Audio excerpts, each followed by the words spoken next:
Americans get mocked constantly for calling it soccer instead of football. Here's the twist nobody expects. The word soccer isn't American at all. It was invented in England by British students decades before an American ever used it. Today we're breaking down exactly how one of the most mocked words in sports actually has a completely British origin story and why Americans ended up keeping a word that England itself eventually abandoned. Quick basics before we start. Football, or soccer, whichever word you prefer, is the sport played by kicking a ball into a goal, with only the goalkeeper allowed to use their hands. It's the most popular sport on the planet by a wide margin, and somehow, the exact name for this sport has caused a genuine international argument for over a century. Let's rewind to England in 1863. At this point, football wasn't one single, unified sport yet. Multiple versions existed side by side, all loosely called football, but played under completely different rules. One version allowed players to pick up the ball and run with it. That version eventually became rugby, named after Rugby School, the English boarding school where it developed. Another version only allowed kicking. That year, a group of clubs got together and formed something called the Football Association, an organization created specifically to write down one official rulebook for the kicking-only version of the game. Here's the problem this created. Now, there were two different sports, both technically still called football, and no clean way to tell them apart in conversation. So the kicking version got a longer, more formal name, Association Football, referring directly to that new football association that had just standardized its rules. Which brings up an obvious question. Who actually wants to say Association Football every single time they talk about a pickup game? Nobody. So students found a shortcut. This is where things get genuinely fascinating. In the 1880s, students at Oxford and Cambridge had a habit of taking ordinary words and slapping an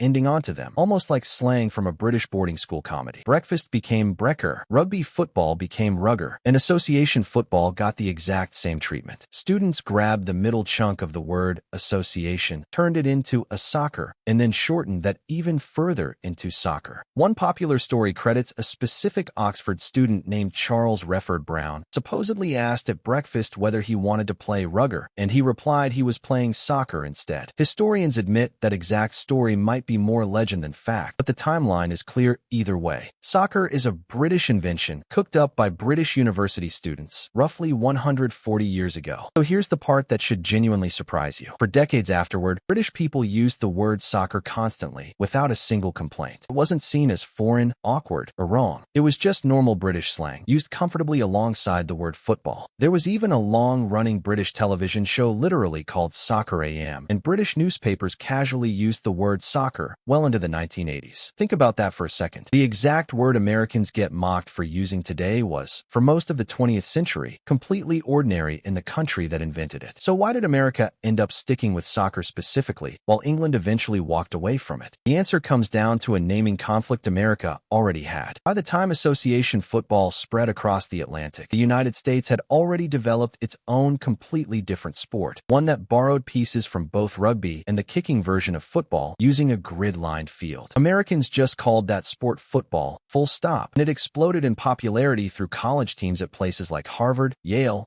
and Princeton. That left a problem. The word football was already taken. Americans needed a different name for the kicking-only version of the sport, and soccer, a word Britain had already invented, was sitting right there, ready to use. Here's a fact that makes this even more official than most people realize. The main governing body of soccer in the United States wasn't even called soccer at first. It started out named the United States Football Association. In 1945, it renamed itself the United States Soccer Football Association, awkwardly keeping both words at once. It wasn't until 1974 that the organization finally dropped the word football entirely and became simply the United States Soccer Federation, the same name it still uses today. And when the United States hosted the World Cup in 1994, the official tournament slogan leaned directly into the word, branding the whole event as, quote, making soccer history. Meanwhile, back in Britain, something almost the opposite was happening. Starting around the 1980s, the word soccer slowly began feeling less British and more American, mainly because American usage of the word kept growing while British usage started fading. By the 2000s, using the word soccer in England had become something close to a badge of shame, treated almost like an accidental confession that you weren't really a proper football fan. The irony here is almost too perfect. England created the word, used it comfortably for 100 years, then quietly abandoned it, only to watch Americans get mocked globally for for keeping a word England itself invented and later disowned. Here's an observation that ties this whole story together. America isn't actually alone in using the word soccer. Canada uses it too, because Canada has its own version of football closely related to the American game. Australia uses soccer because Australian rules football, a completely different sport, already dominates that word down under. Ireland leans towards soccer in certain contexts too, because Gaelic football, a totally separate national sport, already claims the word football culturally. Notice the pattern. Every single country that commonly uses the word soccer already had a different, competing sport that got there first and claimed the word football for itself. It's not really about America disrespecting the sport's origins. It's simply about which word was still available. So the actual lesson buried inside this whole debate isn't really about right or wrong. Both words are technically accurate, and both trace back to the exact same sport, split apart by British university slang almost a century and a half ago. Soccer isn't some clumsy American mistake. It's a British invention that crossed an ocean, survived, and outlived its own popularity back home. Quick recap before we wrap up. Football split into two different sports in England during the 1800s, rugby and association football. British university students nicknamed the kicking version soccer, using a slang trend that also gave us words like rugger. Britain used the word soccer comfortably for roughly 100 years before quietly moving away from it. America adopted the word specifically because the word football was already taken by its own homegrown sport and eventually made it official at the federation level. Here's the final thought worth remembering. The word Americans get mocked for using was born in England, raised in England, used proudly in England for generations, then abandoned by the very country that invented it. Sometimes the most British thing you can do is accidentally forget your own history. If breakdowns like this make football finally click for you, subscribe, because this channel turns the biggest stories in the sport into something anyone can actually understand.